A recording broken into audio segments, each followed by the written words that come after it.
Hi everyone. I want to take a couple minutes to talk a little bit about some of the course policies and procedures and to give you some information on some student resources that you might find valuable. I'm not going to spend a lot of time talking about this because you have a link to all the written material, but I do want to highlight a couple key things. First of all is the university literacy requirement. As a member of the university writing program, I like to remind students at GW that GW is committed to giving students a sustained experience with reading, researching, and writing. Intensive courses, you start in UW 1020, and then you move on to your 2 writing in the discipline classes. This, of course, is a writing in the discipline class where you're going to learn about the ways in which to write for art and art history disciplines. So we're cross-listed under art history because of that. We're a writing intensive course because we're also designated as a WID course. On the attached document, you'll see the various learning objectives. Some of them have specifically to do with our course content. So, for instance, familiarizing students with individual women artists, and then some of those objectives have to do more with writing, the kinds of writing that I'm hoping to help you develop over the course of the term. So you can take a look at that. Under class policies and procedures, I also have information about grading. So you can see the way in which I have broken down the grades for the course. So we have 3 major writing assignments. We have a presentation that you'll be giving at the end of the semester. We're going to engage in some peer review activities, which you're going to be assessed on. And then we have class engagement in general, how you kind of make yourself a part of the community, you participate in the discussion boards, evaluating that kind of engagement. I should say that all major writing assignments need to be completed in order to pass the course. And generally speaking, I don't accept late papers. So especially in a 6-week course, you want everything to come in on time so that I have enough time to give you feedback before the next set of assignments is due. And also, you don't want to get behind in the course by turning something in late. I don't want to get behind in terms of my grading. So that's something I wanted to emphasize. You can see that the grading scale is listed there so that you can know numerically, and all my former UW 1020 students who are in this course now know that I am not the kind of person who thinks in numbers, so I have to give letter grades for everything. These are the number equivalents, so for those of you who think a little bit more in terms of numbers, you have that conversion for you.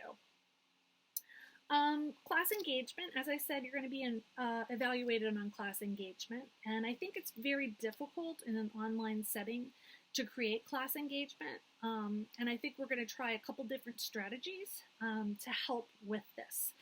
I have found in a writing course it's much better to create a close-knit community because students then feel more comfortable giving one another feedback, and so I would like to be able to create that kind of community online if we are able.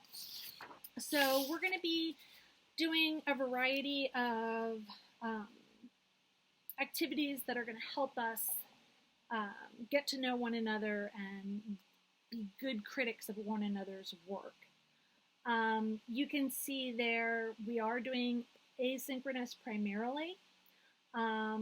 I want to evaluate in the discussion boards how well you're understanding the material, and there's more information on the discussion boards later on in this introduction. There's some information here about that. We want to make sure that we have open lines of communication, so I will be checking in with you in small groups most weeks so that I can kind of see and touch base with everybody about their writing and about their performance in the course.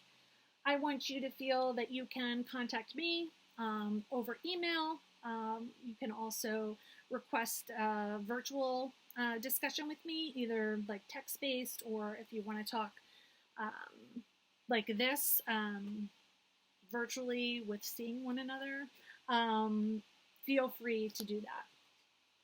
It's important for you to communicate with me if you're having trouble and falling behind, because again, it is a 6-week course, so it's going to go very rapidly. If you have something that happens, I've indicated who you would be contacting to help you navigate maybe withdrawal from the course, or help you to kind of communicate with me about what's going on in your life, and then we can make appropriate adjustments if needed.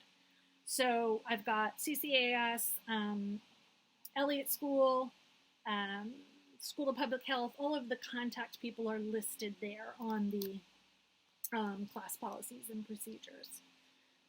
Have a little paragraph about classroom conduct, just the kind of, again, community we want to foster, where people are comfortable talking to one another and sharing their opinions.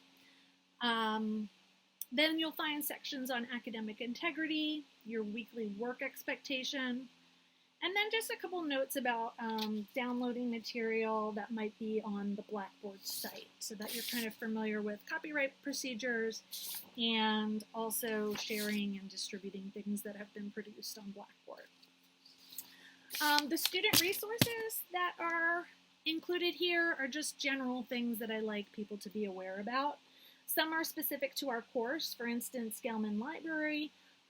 As we know, we're not able to visit Gelman this semester, but they still have some online resources that will be useful for us. A librarian that I've worked with in my UW 1020 courses named Shira has expressed interest in helping us this 6-week semester, so I've included her contact information because she wanted people to know that she's available to talk with them about projects and help them research images and artists.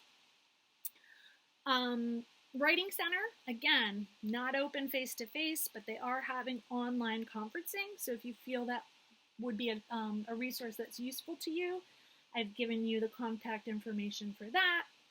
And then I've added disability support services, colonial health, sexual assault awareness, CARE, suicide hotline numbers. So just resources in general that can be useful to students. And instead of having to navigate through GW's website, you can find them all here together if you would need them.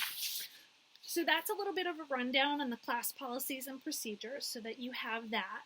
I think the next step for you is to go over to the next video that talks a little bit about the big picture for the course, and then more specifically what you can expect week to week, and even more timely, what you need to know for this week. Okay, so I'll let you get to that one. Thanks.